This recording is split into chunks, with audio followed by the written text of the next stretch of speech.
is about, class, our topic for today is about derivatives. Okay, class, actually, sa lahat ng topics in the FAR, ang favorite ko, derivatives and business combination, okay? So for derivatives kasi class, talagang mag-a-analyze tayo ng mga transactions. So mapapaisip talaga tayo dito, okay? Pero madali lang yung topic na yan. Alright, so derivatives, continuation pa rin siya ng discussion natin about Forex because Forex and derivatives are related topics. I'll show you later why. Okay, so let's define a derivative. A derivative is a financial instrument,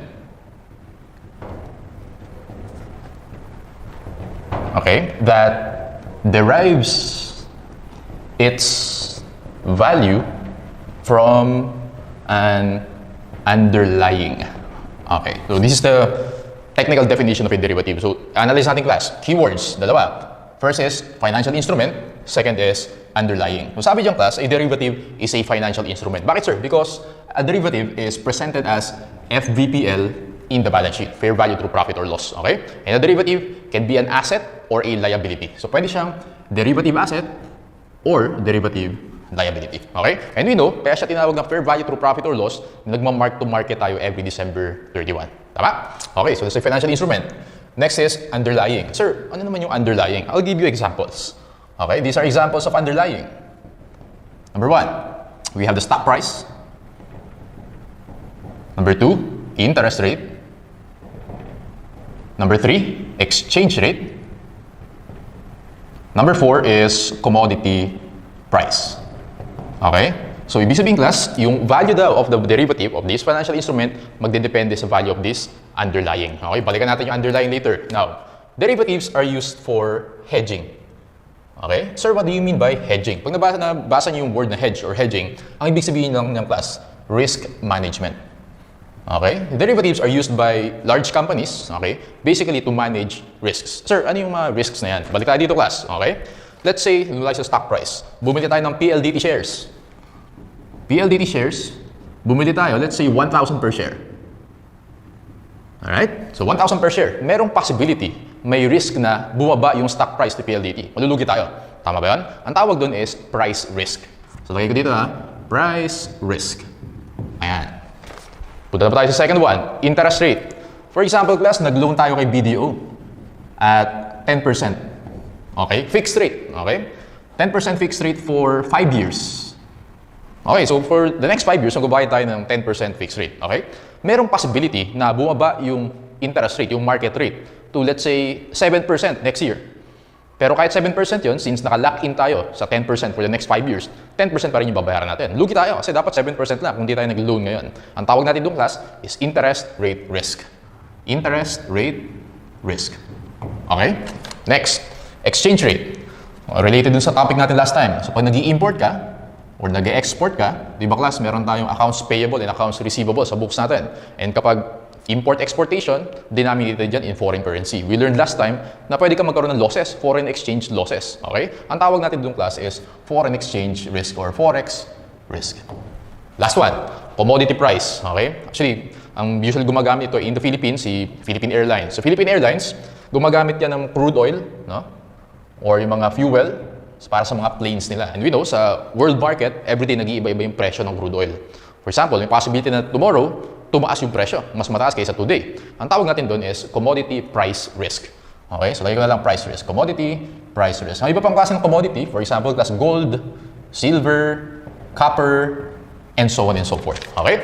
So, again, ito yung mga underlying natin. Yung mga underlying na yung class may corresponding risks. Okay?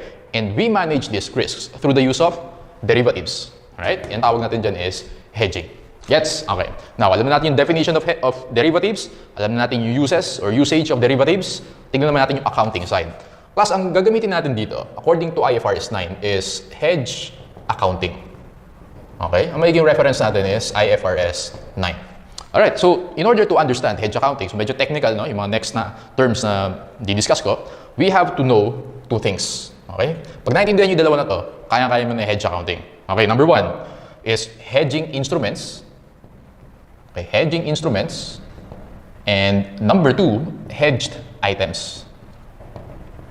Okay, hedging instrument and hedged items. Sir, ano yung difference ng dalawa na yan? Plus, pag nabasa mo yung hedging instruments, tandaan mo lang na same yan as derivatives. Okay, so derivative instruments, Hedging instruments, magkamukha lang yun. Tandaan mo yun, ha? So, ito yung pinang-hedge natin, pinang-manage natin ng risk. I-discuss natin later on. Yung hedged items, yun yung mina-manage natin. Okay, ito. Yung mga risk na yan. Okay, yan example of the hedge items. Okay, so again, in order to understand hedge accounting, dapat maintindihan natin yung hedging instruments and hedged items. Okay, so follow me on this one. Dito muna tayo. Hedging instruments. Again, yun yung derivatives. Okay, so mag-discuss tayo plus ng basic types of derivatives. Derivatives, or again, ang tawag natin is hedging instruments. So interchangeably, pwede mong gamitin yan. Derivatives or hedging instruments. Meron tayong 4 basic types. Actually, meron din tayong maraming klaseng derivatives, no? Meron din mga complex derivatives, pero outside the scope of the board exam na yan. So mag-stick tayo sa basic derivatives. Okay, so 4 lang. Number 1, forwards. Number 2, futures. Okay, number 3, options. And number 4, swaps. Ayan. Okay. Forwards, futures, options, and swaps. Plus, dito muna tayo sa forwards and futures. Forwards and futures are derivatives, okay? These are obligations, or obligation, okay? So, that nyo muna, or commitment to buy or sell, okay, at a fixed price in the future. Okay, so that nyo muna class, and then we'll get tayo ng example. So, ito yung mga key points dyan. Pag forwards and futures, obligation yan. Okay? To buy or sell at a fixed price. Ayan. And yung mangyayari yung transaction in the future. Alright? I'll give you an illustration. Actually, class, before illustration, maraming companies sa Philippines ang may derivatives. Okay? Pag tinignan nyo yung mga listed companies in the Philippines, especially Philippine Airlines, Cebu Pacific, PLDT, and other huge companies, corporations in the Philippines, may derivatives yan sa books nila, sa balance sheet. Okay? So, common yan. Now, let's say si Philippine Airlines. Alright, now, bibili siya ng crude oil, no? Bibili siya ng crude oil. Kaya lang, yung crude oil, nagpa-fluctuate kasi yung price yan everyday. So, gusto niyang i-manage yung risk na yan. So, nag-enter si Philippine Airlines ng forwards or futures. Ganito siya. Let's say, ganyan yan. Okay? This is January 1, and then this is December 31. Okay? So, si Philippine Airlines, dito siya bibili. Today is January 1, bibili siya December 31. Okay? So, ang gagawin ni Philippine Airlines para ma-manage yung commodity price risk, bibili siya ng crude oil. Okay? Mag-e-enter siya into a forwards or futures. So, dito, January 1 pa lang, meron siyang agreement, okay, with a counterparty. Sino yung counterparty? Well, basically, yung katransaction mo. Okay? And in a forward, forwards mo tayo. Okay? In a forward, usually, ang counterparty mo dyan yung mga banks. Yung mga large banks, for example, Credit Suisse, okay, Standard Chartered, yung mga multinational banks, yun yung counterparty mo in a forward contract. Ganito mangyari dyan, class. So, dito pa lang, i-fix na natin yung price. For example, 20 pesos per liter. Okay? Naka-fix na yan. So, no matter what happens, from January 1 to December 31, kahit ano pa yung presyo ng crude oil, let's say maging 25 yan, or maging 10 yan, kahit ano mangyari, si Philippine Airlines, ang ibabayad na niya is 20 pesos per liter. Okay? Ang tawag natin dyan is a forward contract. Ulitin natin. Obligation. So, kahit ano mangyari, si PAL, may obligation siya na bumili, okay, dito at 20 pesos. Obligation yan. Okay? Kahit ano mangyari, kahit lugi siya, kahit may gain siya, kailangan niya bayaran yung 20 pesos. Buy or sell, so in this case, buy, fixed price, naka-fix tayo 20 pesos in the future because mangyayari yung transaction 12 months from now or December 31. Ang tawag natin dyan, class, is a forward contract. Okay? Now, sir, ano difference ng forwards and futures? Class, pag sinabing forwards, actually pareho silang obligation to buy or sell at a fixed price in the future. Pag forwards, class, over-the-counter transaction yan or private transactions. Pag sinabi mo over-the-counter, private yan. Kaya dito, usually, ang counterparty mo, bangko. Alright? Pag sinabi namang futures, ang main difference sila, class, futures are traded in futures exchange. Okay? Traded siya sa futures exchange. Sir, ano yung futures exchange? Isipin nyo, ganito yan. Di ba sa Philippines, meron tayong stock exchange, tama? PSE, PSEI. Now, kung meron tayong stock exchange para sa stocks, meron ding futures exchange para sa futures. Pero sa Philippines, walang futures exchange. I think pinakamalapit na siguro sa Singapore meron. Okay? So, basically, class, yung futures, traded siya sa futures exchange. So, every day, nag-iiba-iba yung prices niyan. Okay? So, ulitin ko, if yung forwards, private transaction, futures naman traded or public naman siya. Okay? Private and public. Okay, so yun yung difference ng forwards and futures. Now, punta naman tayo dito sa options. Meron tayong 2 types of options. No? Meron tayong tinatawag na call option and then put option. Okay. Pag sinabing call option, it is an option to buy. Pag sinabing put option, option to sell. Okay. Sir, ano difference yan sa forwards and futures? From the name itself, option. Okay? Meron kang right. Okay, lagay ko na dito. Meron kang right to buy or sell. Right to buy or sell at a fixed price in the future. Okay? Kung meron kang obligation sa forward and futures, meron ka namang option. Meron kang right to buy or sell in the future. Okay? Sir, di ba mas okay yung option kaysa obligation? Kasi sa obligation, kahit lugi ka, let's say dito, ang market lang is 10 pesos per liter, 20 pa rin yung babayaran mo. Kasi obligation yan. Kapag option, pag lugi ka dito, huwag mong i-exercise, okay? Or huwag mong bilhin kasi option na lang naman. Tama? Mas maganda yung option. Kaya lang class, ang downside niyan, kailangan magbayad ng option premium. Okay? Kailangan magbayad ng option premium. Basically, kapag forwards and futures, libre yan. Sa start, sa January 1, libre. Okay? Pero sa option, since meron kang option na lang, may right ka, okay? Pag naging unfavorable, huwag mong i-exercise yung option mo, kailangan magbayad ng premium sa January 1. Okay? May bayad ka, may cash outflow ka. Dito class sa forwards and futures, wala kang cash outflow sa simula. Gets? Okay. So dito, i-expound po natin yung option na yung class, but basically, kung meron kang obligation sa forwards and futures, meron kang right or option lang for options. Okay, and last one class is swaps. Pag swaps naman class, basically, maraming types yun pero yung covered in the board exam is what we call, the most basic type of swap is interest rate swap. Okay? Or IRS. Interest rate swap or IRS. Ang ibang term dyan class is plain vanilla swap. Okay, lagay ko na rin. Plain vanilla swap. Okay? So again, maraming technical terms tayo today pero madali lang maintindihan yan. Swaps, interest rate swap, or you also call this plain vanilla swap. So usually class, ginagamit mo yan to hedge your interest rate risk sa mga loans mo. Yung interest rate risk. Okay? Sa mga loans yan. Ngayon class, may dalawang klase yan. Tandaan mo to. You have what you call fixed to floating or floating to fixed. Okay? Ganito yan. So sa mga bangko, parang yung example natin kanina, nagbaro ka kay bank, kay BDO, okay? Ang term na binigay siya ni BDO, 10% per year for 5 years. Fixed rate yan, okay? Plus, meron din term sa bangko na variable rate or floating rate. Ang ibang term sa floating is variable, okay? Meron din ganyan. Common din yan. Hindi laging fixed rate, ha? Pag umutang ka sa bank, hindi laging fixed rate yan. Especially if corporations yung magbabaro sa bank. Meron silang variable rate. Ibig sabihin, kung ano yung market rate ngayon, yun yung babayaran mo. Gets? Okay. So, in this case, let's say, ito tayo. Okay, si BDO, 10% fixed rate. Ang ine-expect natin class, yung interest rate. For example, ito 10% ang ine-expect natin, bababa yung interest rate. Okay? Lugi ka kasi kung 10% to, ine-expect mo, bababa yan. Okay? Let's say, 7%, 5%, yun ine-expect mo for the next 2 to 3 years. Lugi ka kasi babayaran mo pa rin is 10%, naka-fix ka. Mag-enter ka ng interest rate swap, IRS, yung fixed rate mo gagawin mong floating rate. Okay? In that case, instead of paying 10%, ang babayaran mo na lang yung mas mababang rate, 7%, 5%, and so on and so forth. Okay? Mag-enter ka ng fixed to floating, pag ine-expect mo yung interest rates, bababa siya in the future. Gets? Okay. Dito naman tayo sa floating to fixed. Okay, sir, ano naman yung basis ng floating? Actually, kasi in the Philippines kasi, meron tayong tinatawag na PDEX, okay? Philippine Dealing Exchange. Hindi ko lang sure kung familiar kayo sa Philippine Dealing Exchange or PDEX, but basically, iyan yung bond market sa Philippines. Hindi lang siya ganun kasikat, no? Unlike yung Philippine Stock Exchange natin, PDEX, kung meron kang meron kang stock exchange, PSE, para sa stocks, meron kang PDEX, Philippine Dealing Exchange, para sa bonds. Okay? Hindi lang siya ganun ka-liquid unlike stocks in the Philippines. But, usually, ang basis ng rate mo na babayaran is the PDEX. Okay? Ganito naman yung class. If ang ina-expect mo, yung interest rate, tataas siya in the future. Okay? Gusto mo naman, yung floating mo, gawin mong fixed. Does that make sense? Kasi pag tataas siya in the future, kung floating ka, at market rate ang babayad, mas malaki yung babayaran mo. Pero kung i-fix mo siya, mas maliit na yung babayaran mo. Okay? Gagawin mo siya. Tama? So, ulitin ko. Erase natin. Hindi ka malito. If fixed to floating, ang ina-expect mo, bababa yung rate. Pag floating to fixed, ina-expect mo, tataas yung rate. So, to manage this, mag-enter ka ng interest rate swap. Later, meron tayong exercises for that. So, for now, gusto ko mag-gets mo muna kung paano siya nag-work, yung mga basic types of derivatives. Alright? Okay.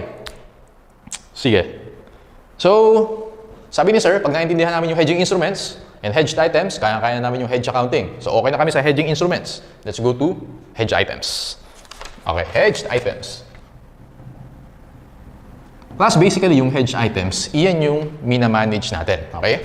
Ang ginagamit natin pang-manage yung hedging instruments natin, ang ine-hedge natin, yung hedged items. Okay? And IFRS 9 provides 4 examples of hedged items. Okay? Lilist ko muna. Number 1, firm commitment. Firm commitment, actually, ang ibang tawag mo dito class is purchase commitment. Okay? Purchase commitment. Familiar ba sa FAR? I think yung purchase commitment, naaral nyo siguro yan sa inventory. Okay? Firm commitment or purchase commitment. Sulat ko muna. Number 2 is, okay, dito ko nalalagay. Number 2 is highly probable future transaction. Okay? Next is fixed interest rate. And number 4 is floating interest rate. Okay, ito yung mga hedged items. Ito yung gusto nating i-manage. Okay, sir, ano ba ibig sabihin ng firm commitment na yan? For example, class, this is January 1. Okay, this is January 1. This is December 31. Okay, so let's say, nag-manufacture tayo ng calculators, no? Kaya lang, yung materials na ginagamit dito, medyo konti yung supply, no? So, mahirap kumahanap ng mga suppliers. Now, nakakita tayo ng supplier. Para ma-ensure natin na may supply stocks tayo ng materials nito, nag-enter tayo ng firm commitment or purchase commitment sa supplier. Okay? So, dito pa mangyayari yung transaction, December 31, pero finix na natin dito. For example, yung price natin is, let's say, 100 pesos per unit. Okay? Ang tawag natin dyan is purchase commitment or firm commitment. Sa future pa siya na mangyayari, but then, nag-fix ka na at 100 sa January 1. Okay? So, again, example natin, para make sure natin na may supply tayo ng materials for our calculators. Okay? Now, ang risk dyan, yung 100 per unit, baka pagdating ng December 31, nagmura pala. 50 pesos lang pala, okay? Per unit. Kaya lang, naka-commit ka sa 100, lugi ka, okay? Merong risk doon, tama? And minamanage natin yan using derivatives. Pwede mong i-manage yan using forwards. Later, sa handouts natin, mapakita ko yan. Next, highly probable future transaction. Ganito naman yung class.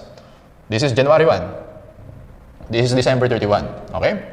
Ngayon, January 1 ngayon, sa December 31, okay, Christmas season, nag-expect tayo maraming bibili ng calculators. Okay? So, highly probable, okay, na bibili tayo ng maraming supplies sa ng calculators sa December 31. Okay? Now, ang difference sa firm commitment, for this one, wala kang commitment. Okay? No commitment. Like dito. No commitment. Di ba class, kanina dito, na-fix ka at 100. Dito wala. Meron ka lang ine-expect na pagdating ng December, marami kang bibilin. Highly probable future transaction. Ang risk dyan class, okay, yung price, baka mas tumaas siya in the future. Parang ganun yan, okay? So let's say, ang market mo ngayon is 100.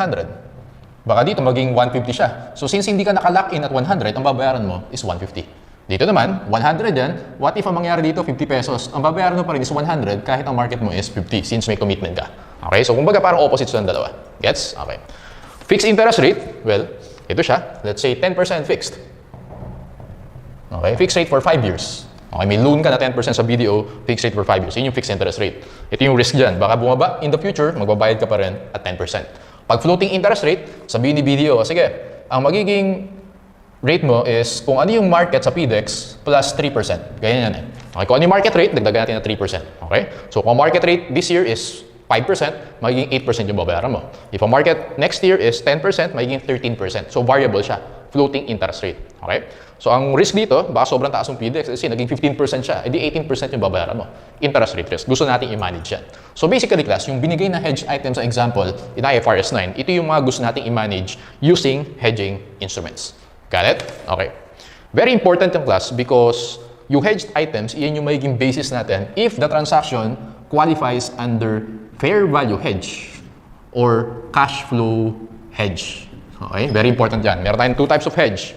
Fair value hedge, cash flow hedge. Sir, ano yung difference yan? Tandaan nyo lang class, ganito. Pag fair value hedge, fixed na yung cash flows.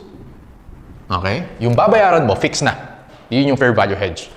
Pag variable pa yung cash flows, cash flow hedge naman yung tawag doon. Okay? Tingnan natin. Ulitin ko. Fair value hedge, fixed na yung outflow natin, yung babayaran natin. Pag hindi pa fixed, cash flow hedge yung tawag doon. Plus, itong firm commitment, di ba fixed na yan at 100? Tama? This one is a fair value hedge. Gets? Yung highly probable future transaction, wala kang commitment. Hindi mo alam kung how much yung babayaran mo December 31. This is cash flow hedge. Okay? Fixed interest rate. Alam mo na fixed na yung babayaran mo, 10% every year. Therefore, this is a fair value hedge. Floating interest rate, depende kung ano yung market rate sa PDEX. Okay? Therefore, this is a cash flow hedge. Tandaan mo, ang basis of your hedge is the hedge items. Ang basis of your fair value or cash flow hedge is the hedge items. Okay? Take note of that. Now, last one na to class. So, sabi ni sir, pag alam namin yung hedging instruments, alam na namin sir, okay? Alam na rin namin yung hedge items, ibig sabihin, kayang-kaya namin yung hedge accounting. Ito yung summary ng hedge accounting. Hedge accounting. Okay? Lagay ko dito, hedging instruments. Dito naman, hedged items. Okay? Hedged items. Okay. Hedging instruments, hedge items. Class, ganito yan. Pag mag-qualify ka under fair value hedge, ito. Okay? Ima-mark to market mo yung hedging instruments. Ano yung hedging instruments? Yung derivatives natin. Lahat ng changes, mark to market changes, i-report mo sa P&L, income statement. Okay? Yung hedge items naman, class, ima-mark to market mo yan. Lahat ng changes, i-report mo profit or loss, P&L. Got it? Ulitin ko. Pag fair value hedge, mark to market pareho, hedging instrument and hedge items, pareho yan, nalagay mo sa P&L. Ngayon, kapag cash flow hedge, mark to market pa rin yung hedging instruments, okay? Pero this time, sa other comprehensive income mo, i-record. Alright? And hedge items naman, normal accounting yung gagawin mo dyan. Sir, what do you mean by normal accounting? Okay? For example, class, yung firm commitment, bibili ka ng inventory. Okay? Yung inventory, pag normal accounting, paano ba ina-account yan? IS2, LCNRV, tama? Inventory, IS2 i-apply natin. LCNRV yan. Okay? Pag cash flow hedge. Pag fair value hedge kasi, mina-mark to market mo. Pag normal accounting, di ba, hindi naman natin mina-mark to market yung inventory. Tama? Yun yung ibig sabihin ko ng normal accounting. Pag PPE yan, well, IS16 naman, pag PPE. Okay? Pag IS16, well, i-depreciate natin, okay, mag-i-impair tayo, and so on and so forth. So, ulitin ko. Fair value hedge, mark to market pareho, P&L. Cash flow hedge, mark to market, OCI, yung hedge items, normal accounting gagawin mo dyan. Sir, bakit ganyan? Kasi class, tandaan mo, ang objective ng hedge accounting, okay, is, again, risk management yan okay, is to manage, sulat mo to, or minimize, so, yung minimize pala dapat yung term, is to minimize, okay, minimize the fluctuations, okay, in P&L or income statement. Okay, minimize natin yung fluctuations. Paano, sir? Kasi class, dito tayo sa fair value hedge. Kapag yung hedging instruments natin, nag-report ka ng gain dyan. Okay, nag-report ka ng gain. Yung hedge items mo, siguradong loss yan. Laging opposite yan. Pag naman nag-loss ka sa hedging instruments, hedge item mo naman will be gain. So, pag graph mo siya, parang ganito. So, pag graph natin yan, okay, let's say ito yung hedging instruments mo. Instrument. Okay, let's say, hindi, gawin natin gain. Okay, so ulitin ko. Pakita ko lang sa graph para mas malinaw ka sa. Alright. So, okay. Yung instrument natin, let's say ito yung gain. Tama? Yung hedge item mo naman, yun yung loss. Ito yung item. Ngayon class, ang objective ng hedge accounting is to mitigate the fluctuation in P&L. Since gain to, ito naman loss, yung net effect ng class is stable lang siya sa income statement. Nakuha mo yan, nag-go offset siya basically. Okay? So yung to offset the gains and losses, yun yung very objective of hedge accounting. Tandaan mo yun. Sir, bakit dito nag-go offset ba yan? Actually class, walang effect yun sa P&L. This one. Kasi ito OCI, ito naman normal accounting. Gets? Okay. So kaya okay lang din yung cash flow hedge. Ibig sabihin, by reporting it sa OCI, wala siyang effect sa income statement natin. Okay? Ayan, yun yung hedge accounting. So, i-apply na lang natin siya class. Then, ayan, kayang-kaya mo na yan. Alright. Sige. So, medyo technical, no? So, kaya apply natin siya para mas ma-appreciate. Let's go to our problems. Problem number 1 muna tayo, class. And, alin kaya i-erase ko dito? Actually, lahat important Pero, ito na lang siguro muna i-erase ko, class, no? Okay lang ba? I-erase ko to. So, make sure, nakopy nyo to, no? So, i-erase ko na para meron tayong space for the solution. And, ayan. So, for now, medyo malilito ka pa, no? Kasi, syempre, puro concept muna yung sinabi ko. I-apply natin yan para mas mag-gets mo. Okay. Let's see.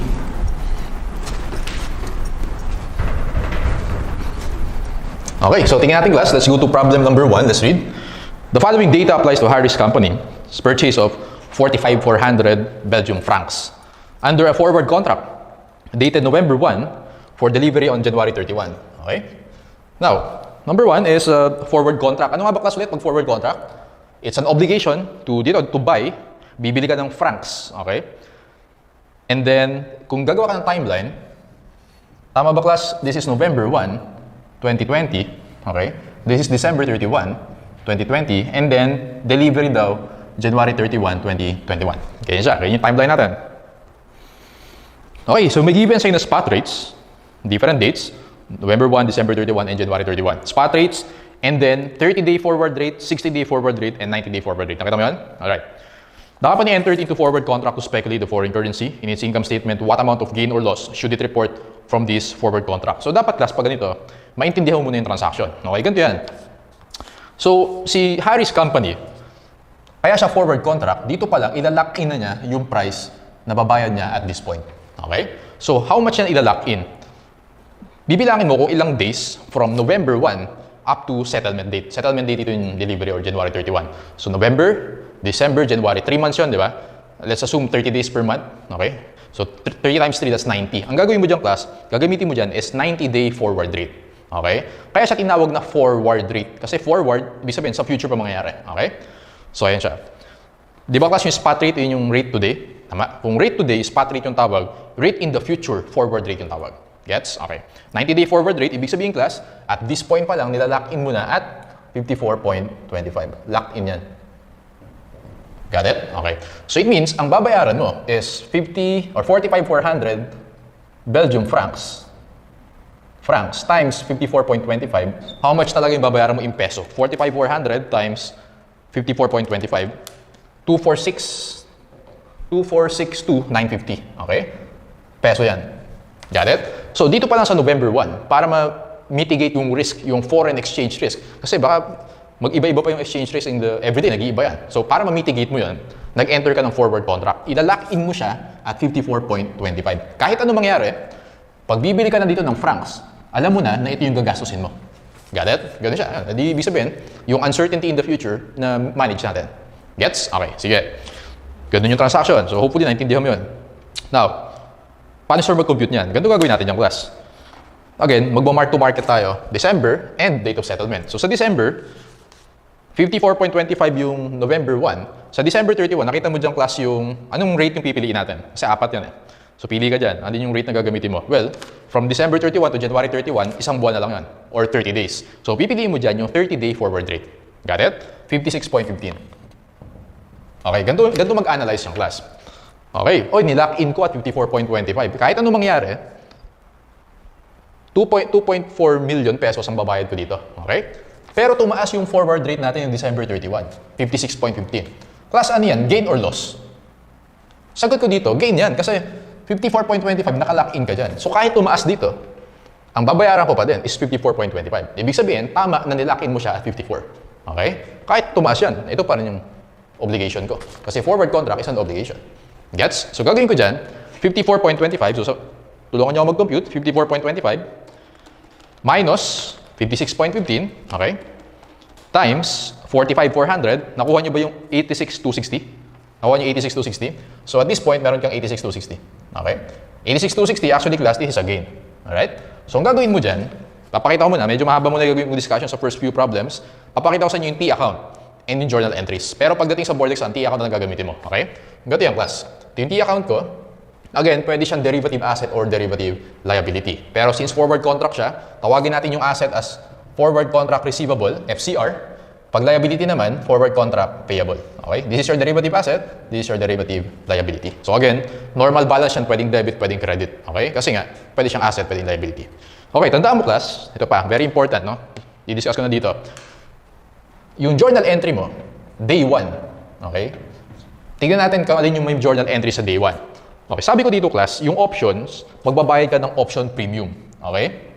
Pero yung forwards, futures, and swaps, wala kang kailangan ng option premium kasi lahat yan obligations. Okay? Therefore, sa accounting perspective, wala kang journal entry sa day 1 pagdating sa forwards. Sa futures, wala kang journal entry ng day 1 dyan. Okay? Sa option, meron kasi magbabayad ka ng option premium. Sa swaps, wala din kasi walang premium yan. Got it? So sa lahat ng basic types of derivatives natin, yung day 1 mo or January 1, may entry ka lang kapag option. Okay? So, ibig sabihin, class, yung beginning balance of the forward contract receivable, forward contract payable, nung November 1 is 0. Okay? So, pag nag-journal entry tayo, First entry, November 1, okay, 2020, no entry. Bakit no entry? Kasi wala tayong premium na binabayaran at the start. Okay, so 0 yan. Sa December 31, meron tayong gain, tama? Tama ba class? Pag gain, dapat asset yung partner nun. Pag loss, liability yung partner. Does that make sense? So, 86,260, since gain yan, dapat debit tayo sa receivable. So, lagyan natin dito, 86,260. Solve for X, okay? X natin is 86,260. Therefore, entry natin class sa December 31, 2020, debit forward contract receivable or derivative asset, credit gain, okay? Gain on forward contract, gain na lang para mas mabilis. Debit forward contract receivable, credit gain, you have 86,260. So class, pinapakita ko lang yung entries para lang mas ma-appreciate mo, no? Ayan, this is your next entry. Okay, computing naman natin class yung date of settlement. Tama ba? Date of settlement, January 31, 2021. Nakalagay dyan class, ano gagamitin mo dyan? Spot rate na yung gagamitin mo. Okay? Yung spot rate, yun yung rate today. Okay? Since date of settlement na yan, spot rate na yan. Pwede mo rin isipin na yung spot rate is 0-day forward rate. Get it? Kasi today na yun eh. So therefore, 54.5 to. Okay? So class, analyze natin ha. Nilock in mo at 54.25, tapos 54.5 ngayon. Panalo ka. Kasi mas mababa mo siya babayaran. Okay? 54.25. Buti na nilock in mo. Gets? Okay. So, computing natin. Gagawin ko dyan, 54.25. Sabayan nyo ako mag-compute ha. 54.25 minus 54.5 times 45,400. Na-compute mo ba yung 11,350? Ulitin natin. 56. Ulitin natin ha.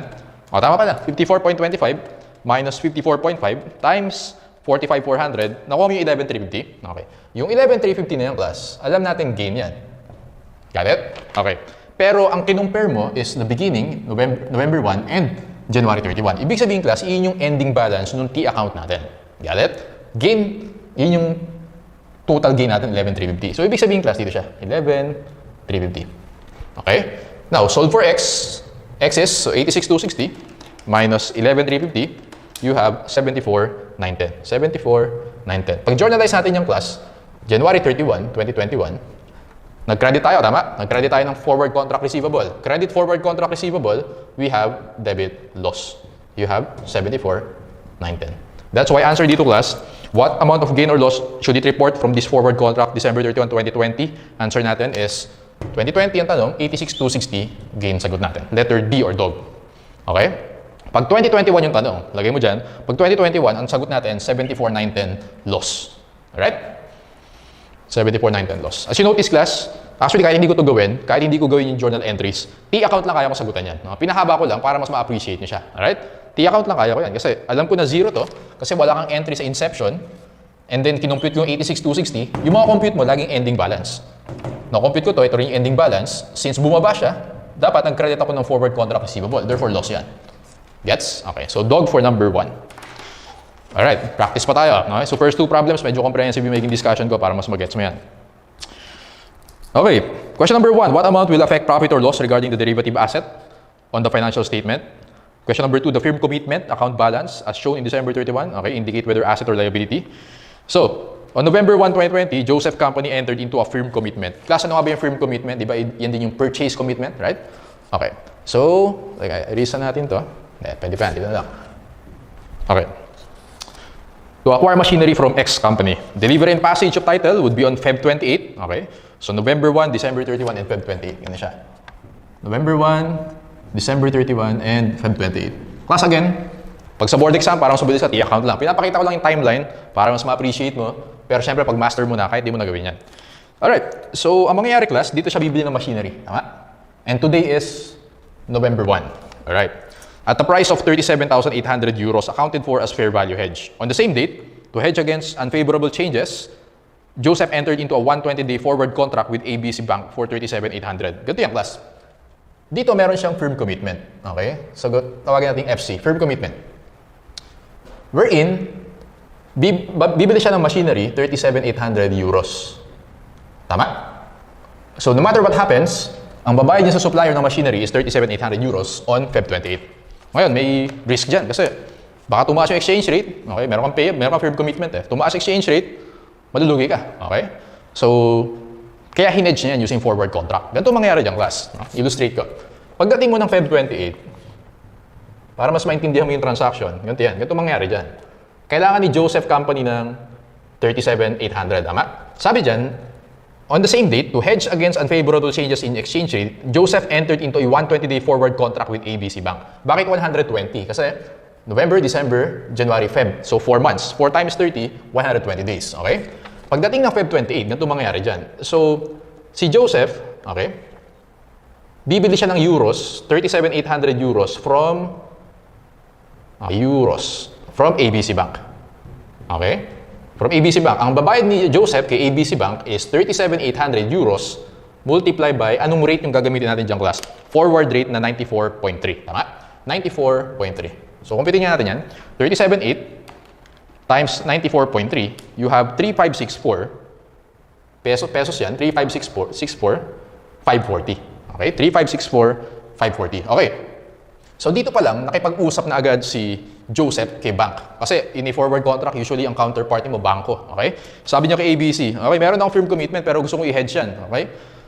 Now, ang usapan nila ni ABC, pagdating ng Feb 28, sige, bibili ko ng euros sa'yo. Bibili ka kasi, makakuha ka ng euros. Bibili ko ng euros, i-lock in na natin at 94.3. Dito pa lang, naka-lock in na at 94.3. Okay? So, November 1 pa lang, alam na ni Joseph Company na Feb 28, ganito yung mangyayari. Since, nag-enter siya ng forward contract. Pagkuha niya ng euros na yan, iyan yung ibabayad niya kay supplier. Okay? Ang pangalan ng supplier is X company. Iyan yung ibabayad niya kay X company. Okay? 37,800 euros. Got it? Alright, now. Sige, tingnan natin class ha. Ganito gagawin ko dyan. So, meron tayong hedge item, which is the firm commitment. And then meron tayong hedging instrument, which is the forward contract. Okay? Pakita ko lang sa inyo class yung journal entries and T-account para lang mas ma-appreciate mo pero hindi mo kailangan gawin ito in the board exam. Okay, yung hedge item natin, di ba meron tayong purchase commitment? Okay, T-account muna ako. Dito na lang. Para dyan na lang yung entries. Okay? Dito yung purchase commitment na T-account or firm commitment. Tama ba class sa FAR, naalala nyo, pag firm commitment or purchase commitment, wala kang entry sa simula. Commitment pa lang, wala ka pang binabayad talaga. Okay? So, 0 yan. 0, 0. Okay? Now, ibig sabihin, November 1, wala kang entry dyan. Pareho sa kanila. Kasi forward contract, wala ka naman talagang entry. It is November 1, 2020. Pagdating ng December 31, 2020, okay? Tingnan natin yung purchase commitment muna. Tandaan mo class, pag hedged item, okay? Remember this, very important. Spot rate yung gagamitin mo. Spot rate, okay? Pag instrument, forward rate yung gagamitin mo. Okay? Spot rate, ibig sabihin, 96.5. Tingnan natin class ha. 96.5. Alright? Yung November 1. Sa December 31, 97.25. 96.5 minus 97.25, multiply natin ng 37,800. Na-compute mo ba yung 28,350? Okay? So, ulitin ko. 96.5 spot rate minus 97.25, multiply natin by 37,800. Did you get 28,350? Okay. Tanong ko sa inyo class, yung 28,350, is it a gain or loss? Okay? Gain or loss? Actually, loss yan. Kasi ang mangyayari, instead of paying 96.5, tumaas pa yung exchange rate, 97.25. So, meron kang loss. Therefore, entry mo dito, debit loss from firm commitment, okay? Credit firm commitment payable, 28,350. Okay? So, sa T-account natin class, meron kang 28,350 na liability. Okay? Solve for X. X natin is 28,350. Debit loss, credit firm commitment payable, 28,350. Ulitin ko, pag hedged item, in this case, firm commitment, gagamitin mo is spot rates. Okay. Isa pa, mamaya na instrument. Okay, date of settlement which is Feb 28. Tingnan natin class ha. 96.5, ang comparison yung November 1 and Feb 28. 96.5 minus 99.7. Multiply natin by 37,800. Okay? Nakita mo, na-compute mo yung 120,960. Ulitin ko. 96.5 minus 99.7. Multiply ko by 37,800. I got here 120,960. Okay? So, ibig sabihin class, 96.5, tumaas, naging 99.7, lugi ka kasi meron kang firm commitment na naka-euros. Okay? Therefore, 120,960 yung ending balance natin. Ulitin ko, sa T-account natin, tandaan mo, since ang comparison mo is November 1 and yung Feb 28, ending balance lagi makuha mo dyan. Solve for X, yung 28,350 naging 120,960. Yung X natin is 92,610. 92,610. So, ibig sabihin, kailangan natin mag-credit ng firm commitment payable. So, this is firm commitment, firm or purchase commitment. Firm commitment payable, 92,610. So, journal entry natin is, so, Feb 28, 2021, debit loss, okay? Debit loss, and then credit firm commitment, tama? Debit loss, tama. Credit firm commitment payable, 92,610. Got it? Okay. Ganyan siya. So again, pag item, spot rate lang yan. Doon naman tayo sa instrument natin. Tama ba, class? Forward contract to, no? So pwedeng forward contract receivable or forward contract payable. Alam natin, wala kang entry sa start. So wala yung key account natin na yan. Analyze natin, class, tingnan mo yung forward rate. Nakalock in tayo at 94.3. Okay? Kahit ano mangyari, ang ibabayad natin kay ABC Bank is 94.3. Ngayon, class, naging 96.5 siya, December 31. So compute mo natin, 94.3 minus 96.5, multiply natin by 37,800. Nakuha mo ba, class, yung 83,160? Okay? Tanong ko sa'yo, gain ba yan or loss? 83,160. 83,160 is a gain. Bakit, sir? Kasi, class, nakalock in tayo at 94.3. Okay? Ngayon, naging 96.5. Uy, buti na lang nilock in natin at a lower rate. So, tama yung ginawa natin. Okay? Therefore, meron tayong gain. Kung gain ka, meron kang asset. Tama? So, lalagay ko dito, 83,160. 83,160. Okay? Solve for X. X is 83,160. Okay, entry natin, class, sa December 31, debit forward contract receivable, credit gain on forward contract, 83,160. Got it? Okay. Last one, Feb 28. Tingnan natin, ha? So again, a comparison beginning in November 1 and Feb 28. 94.3 minus 99.7 times 37,800 euros. Nakuha nyo ba yung 204,120? Okay? So analyze natin. Nilock in natin at 94.3. Tapos 99.7 na siya ngayon. Uy, gain yan kasi buti na nilaki natin at lower price. Therefore, yung 204,120, yan yung ending balance ng derivative asset natin or ng forward contract receivable. Sold for X. Okay? 83,160 naging 204,120. You have 120,960. 120,960. So entry natin, class, debit forward contract receivable, credit gain, 120,960. Okay? Now, papakita ko rin sa inyo yung entry pag binili na yung machinery. Di ba, bibili yung machinery, Feb 28. Ganito yung entry dyan, class. Okay? Entry, pag bibili mo na yung machinery, debit, yan mo gagawin ka, debit machinery, okay? Credit forward, debit for firm commitment payable, credit cash. Okay? Yan muna. So, ano yung firm commitment payable natin? Tanggalin na natin sa books yan, 120,960. Okay? Yung credit natin sa cash, how much yung credit natin sa cash? So basically, yung gagawin natin dyan, class, is 37,800 multiply natin by 99.7. Nakuha mo ba yung, nasaan ako? Wait lang, ha? So, yung debit natin sa cash, okay? So 3647,700. Okay, hihiwalay ko na lang para mas malinaw. So 96.5. So kasi hiwalay ko, para mas malinaw yung entry natin. Okay? Ihiwalay ko. So, yung pagbili muna ng machinery. Okay? Debit machinery, credit cash. Yan muna. Ihiwalay natin para mas malinaw yung entry. Debit machinery, credit cash. Tama ba, class? Since firm commitment siya, yung 96.5 muna gamitin natin na spot rate on November 1. 37,800 times 96.5. Nakuha mo ba yung 3647,700? Yan muna. Okay? 3647,700. Alright? Yung next entry natin, class, tanggalin natin yung forward contract payable, firm commitment payable. Debit firm commitment payable, credit cash. How much yan? 120,960. Okay? Ito yan. Next, doon tayo sa instrument. Tanggalin na natin yung forward contract receivable. Kanino natin receivable yan? Kay bank. Okay? Cash yan. Okay? Debit cash, credit forward contract receivable, 204,120. Alright? Ayan yung journal entries natin. Ngayon, class, gusto ko makita mo kung how much yung net cash outflow natin. Yung net cash natin, tingnan mo ito, is 3647,700. Tama ba? Outflow yan? Minus yan, tama? Babayaran din natin yung 120,960. Minus natin sa 120,960. Pero may marireceive tayo na 204,120 kay bank. Plus 204,120. How much yung net cash na mako-compute natin dyan, class? Pakita ko lang sa inyo. 3647,700, okay? Add natin yung 120,960, i-minus natin yung makukuha natin kay bank na 204,120. Yung net cash natin dito is 3564,540. Nakuha niyo yan?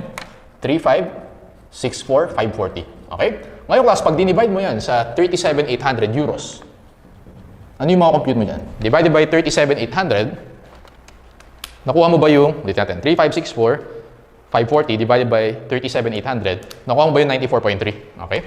94.3. Which is, ang goal natin, ito, nilock in natin at 94.3, November 1 pa lang. Okay? Nakuha niyo ba yung point?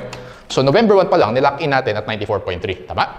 Ngayon, nung Feb 28, nung binili mo na yung machinery, tingnan mo, gumastos tayo nito, 3647, gumastos tayo ng 129.60, may na-receive tayo kay bank na 204.120. Pag inad natin yan, minus natin to, makukuha mo dyan is 3564540. Pag dinivide mo yan sa francs, okay, ang nangyari dyan, 94.3, o euro pala, 94.3 yung naging rate na nagamit natin. Which is exactly, yun yung plan natin, November 1 pa lang, 94.3. Okay? Yun yung purpose mo talaga sa hedging. Okay? Lalakin mo na agad yung price, November 1 pa lang. Okay, anyway, pinakita ko lang class yung journal entries. Actually, hindi yan important dito sa questions dito. Madali lang yung questions. Question 1. What amount will affect profit or loss regarding derivative asset or the forward contract receivable in the financial statement for 2020? Answer mo dito is 83,160. Okay? 83,160 is a gain. Ayan, 83,160 gain. Dog yung sagot natin dyan. Question number 2, the firm commitment account as shown in the December 31, 2020, which is this one. Okay? Ito 2020, ito 2021. Whether asset or liability. Since credit yan, liability yan, 28,350. Letter D or dog. Okay. D or dog. Okay. So class, ulitin ko, baka nalilito ka, no?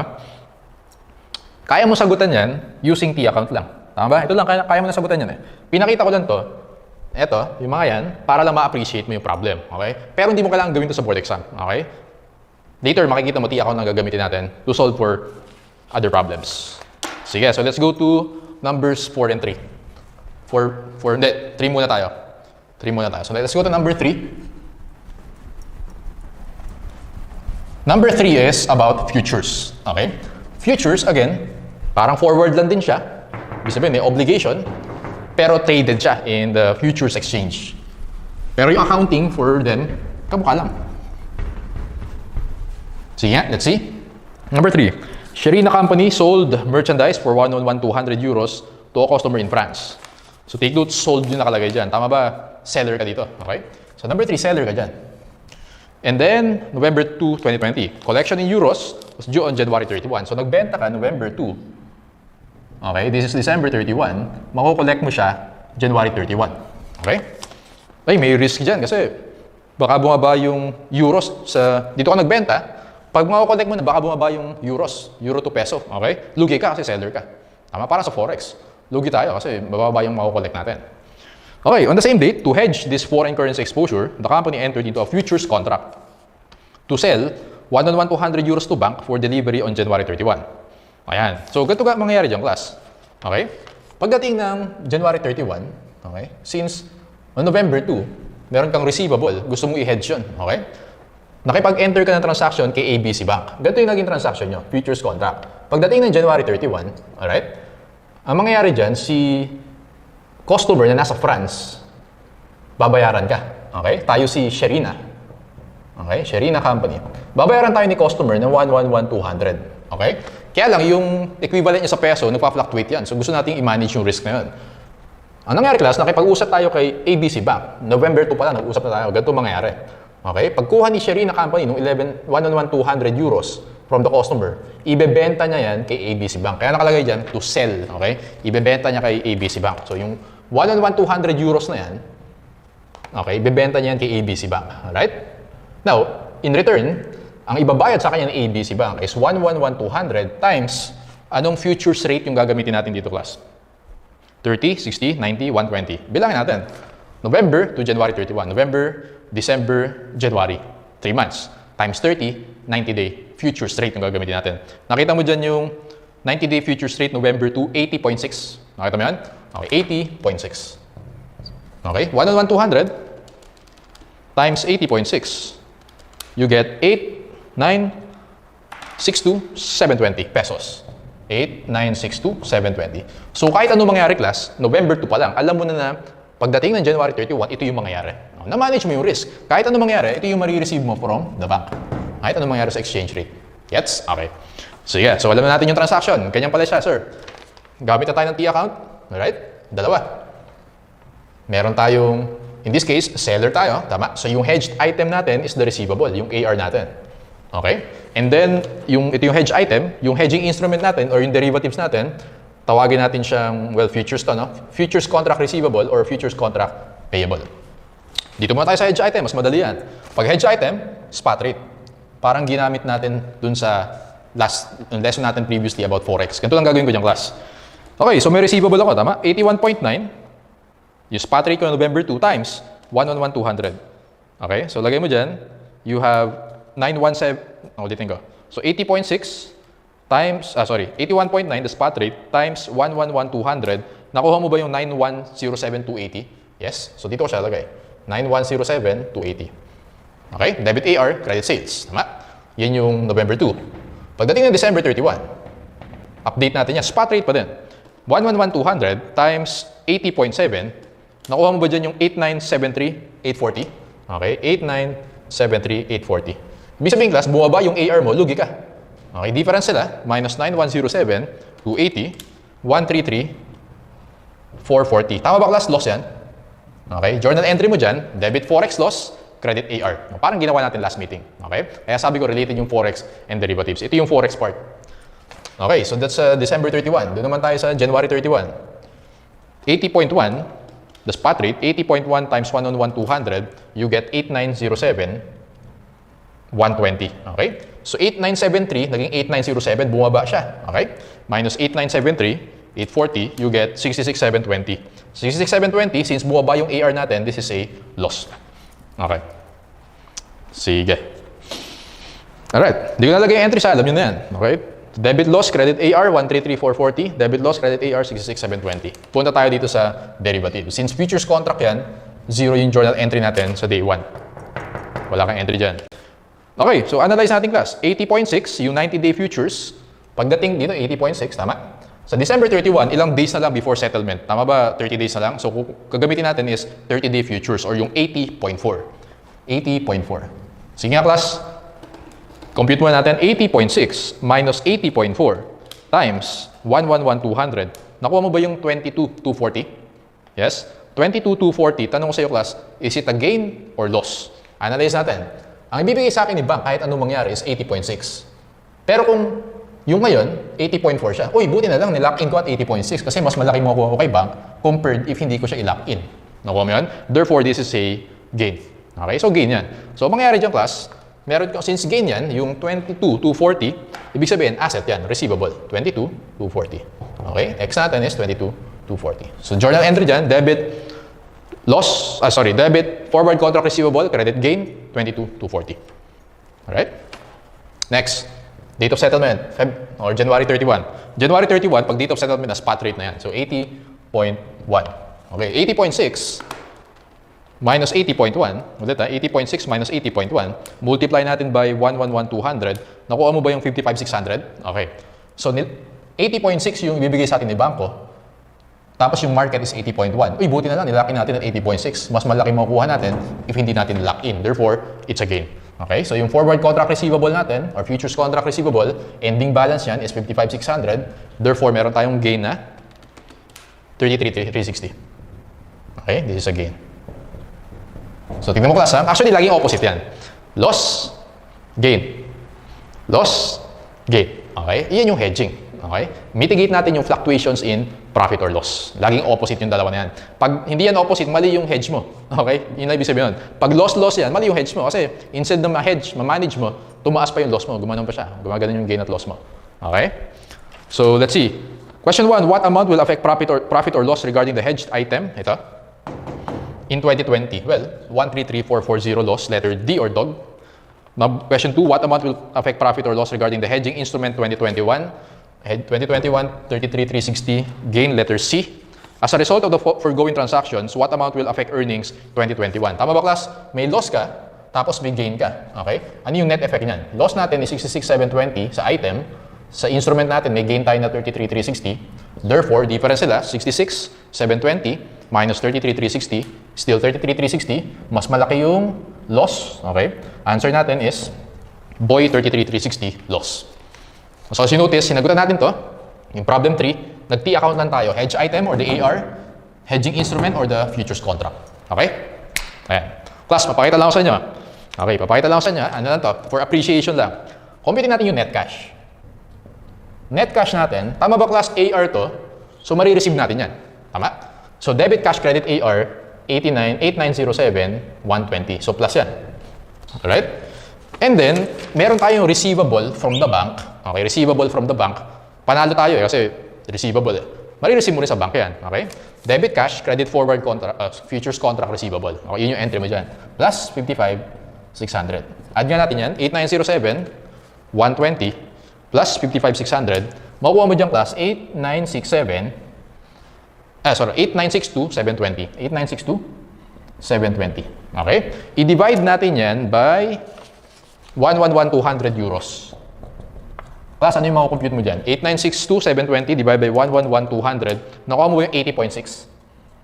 Okay? 80.6, which is exactly this one. Yan yung gusto nating ma-receive. Dito pa lang, November 2 pa lang, gusto mong ma-receive pagdating ng January 31 is 80.6. Na-compute natin, 80.6. So, ayan. Tama yung nangyari. Alright? Number 4, before we take our break, sagutan natin yung number 4 na yan. Okay? Actually, yung problems 1 and 2 about forwards, 3 and 4 futures. Okay? So, iniisa-isa natin yung mga derivative instruments. Later, aralin naman natin yung options and then swaps. Okay. Number 4. Sara Company acquired machinery. Okay. Pag acquired, tama ba? Meron kang payable? Accounts payable. Lagay mo dyan. You're the buyer. For 169,200 from a vendor in New York on December 1. Payment in USD was due on March 31. So, ganito nangyari. This is December 1. This is March 31. Yan. On the same date, to hedge this foreign currency exposure, Sara Company entered into a futures contract to purchase 169,200 from ABC Bank for delivery on March 31. And then, binigyan tayo ng exchange rates. Ito mangyayari dyan, class. Bumili ka dito, tama? Babayaran mo in US dollars.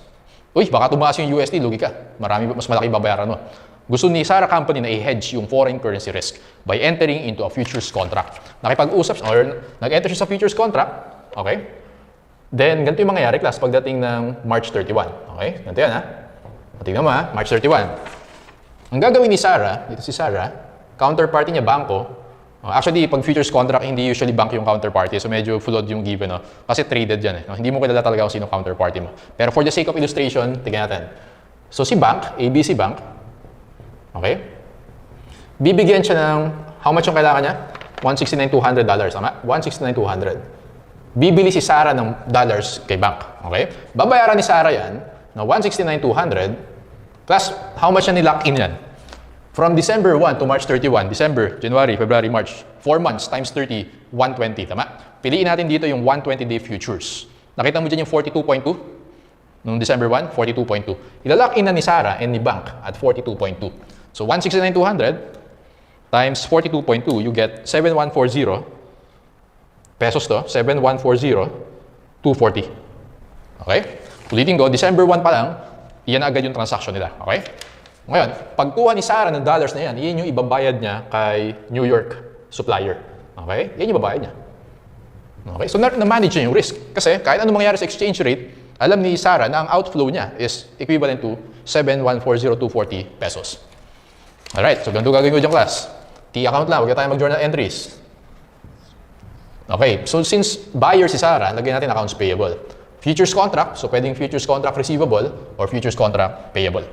Okay, doon muna tayo sa hedged item, which is the accounts payable. Spot rate, gagamitin natin.